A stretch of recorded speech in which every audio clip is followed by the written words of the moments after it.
Bienvenue sur cette vidéo. Je vais t'expliquer comment enfin finir avec les problèmes de prononciation en langue anglaise. Et oui, il y a beaucoup de mots en langue anglaise qui ressemblent aux mots en langue française.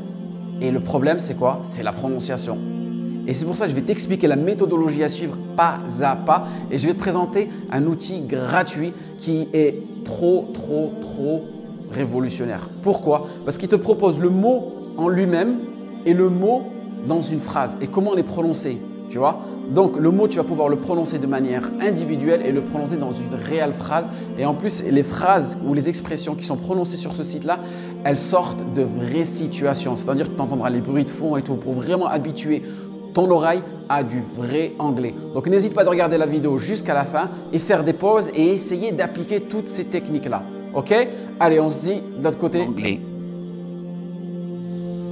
Comment prononcer comme un pro? Premier conseil, toujours vérifier la prononciation du mot. C'est-à-dire, si tu découvres un nouveau mot en anglais, n'essaie pas de le prononcer, mais plutôt écoute sa prononciation. Cela t'évitera de faire des erreurs. Et croyez-moi, corriger des erreurs, c'est bien beaucoup plus difficile. Deuxième conseil, écoute la prononciation du mot plusieurs fois avant d'essayer de le prononcer. Troisième conseil, choisir un seul style. C'est-à-dire, soit tu choisis l'American English ou bien le British English. Cela dépend de ton choix et avec quoi tu es le plus à l'aise. Moi, souvent, on pose la question entre l'American et le British. Ce que je conseille personnellement, selon les statistiques et ainsi de suite, il y a plus de 330 millions d'Américains et l'anglais américain, c'est celui qui est le plus répandu dans les réseaux sociaux. Donc, par calcul, je dirais l'anglais américain. Quatrième conseil, choisir différents natifs. Ne pas s'habituer notre oreille à une seule personne quand on écoute de l'anglais, à différentes personnes selon les milieux sociaux, selon leur âge. Vous verrez que l'accentuation et l'intonation de la voix, elle change. Cinquième conseil, utilisez le mot dans une phrase. Une fois que vous avez le mot, insérez-le dans une phrase. Pourquoi? Car le mot, quand il est dans une phrase, il peut avoir une différente intonation. S'il est utilisé au début, au milieu ou à la fin d'une phrase, vous verrez le mot, il sera prononcé d'une manière différente. Et croyez-moi, souvent, on entend des mots que l'on comprend, que l'on connaît, mais malheureusement, on n'arrive pas à les reconnaître. Ensuite, cinquième conseil, s'enregistrer et comparer. Ça, c'est l'une des meilleures méthodes. Vraiment, c'est le summum. Si à chaque fois, tu peux t'enregistrer et comparer avec un natif et tu verras, petit à petit, tu vas commencer à effacer ton accent français. Ensuite, le top aussi, dernier conseil, trouver une situation et l'utiliser. Une fois que tu as compris le mot, tu sais comment le prononcer, comment le mettre dans une phrase, utilise cette phrase. Par exemple, va voir un ami, tu dis au fait, tu sais comment on dit ça en anglais et tu prononces la phrase. Parce qu'une fois que tu auras utilisé le mot, il sera ancré dans ta mémoire. Donc, ce que je voulais vous proposer aujourd'hui, l'outil pour faire utiliser tous ces conseils-là, on va les mettre en pratique, c'est avec Forvo, all the words in the world pronounced. Là, on a une phrase qui va être « Je sortirai la pizza du four ». C'est cette phrase qu'on va essayer de maîtriser sa prononciation. Donc, je vais vous donner la phrase, mais vous la lisez dans votre tête. Ne la prononcez pas. Et vous voyez, là, j'ai mis certaines lettres en rouge. Donc, il va falloir essayer de comprendre et vous focaliser pourquoi elles seront en rouge. Vous allez découvrir ça après. Donc, on va avec le site. Donc, je vous donnerai le lien. C'est forvo.fr.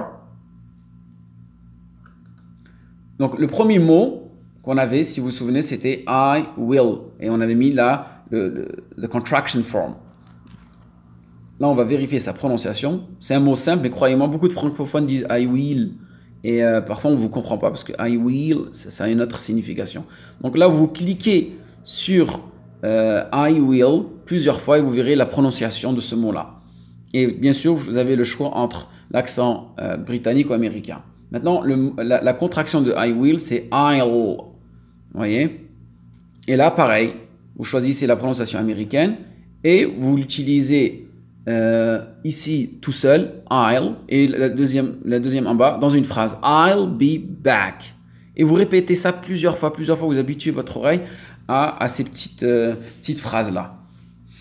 Le deuxième verbe qui est take. Souvent, on entend dire les Français take. C'est take, il faut évidemment accentuer sur le A. Et là, pareil, vous avez des mots et ensuite, vous avez des phrases. Donc, le même style. Maintenant, le quatrième mot qu'on devait utiliser, c'était, pas out of, c'était the pizza. Vous voyez, le Z, on le prononce un sort de se. Et là, pareil, vous avez 4 prononciations différentes et vous cliquez, n'hésitez pas à répéter plusieurs fois la prononciation Pizza Hut, ainsi de suite. Et l'utiliser dans une phrase aussi. Le mot suivant qui était, c'était quoi? Ouais, out of, vous voyez? Out of. Et là, pareil, vous verrez la différence entre sa prononciation dans un mot tout seul, je veux dire le mot tout seul, et dans une phrase. Par exemple, out of, et s'il l'utilise dans une phrase, ici c'est ça, out of pick, vous voyez, le T il disparaît. Et ça, comment est-ce que vous allez le découvrir? En faisant des exercices comme ça. Et le troisième mot qui était the oven, vous voyez, là le mot oven, vous répétez plusieurs fois la prononciation de ce mot. Et the oven, souvent j'entends les Français dire the oven, non c'est the oven.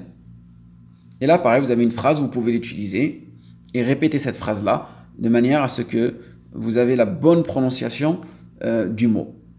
Et c'est comme ça que vous allez commencer à effacer votre accent. Vous faites ça tous les jours, 2-3 minutes, et vous verrez petit à petit, votre oreille va s'habituer.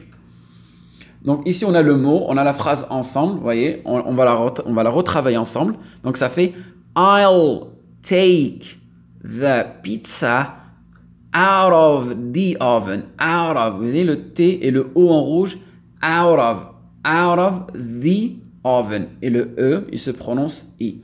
Donc voilà, la bonne prononciation de cette phrase-là. Vous la répétez plusieurs fois et vous voyez un ami, par exemple, une mise en situation, votre ami, il n'est pas là, il est sorti et il vous demande est-ce que vous pouvez servir la pizza? Vous lui dites ouais, il n'y a pas de problème.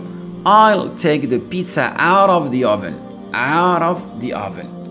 Si tu es arrivé jusqu'à la fin de la vidéo, c'est que sûrement tu as liké la vidéo. Donc n'hésite pas de faire un petit pouce, de t'abonner à la chaîne et de me laisser un commentaire et j'y répondrai avec plaisir. Anglais Révolution, ta nouvelle solution.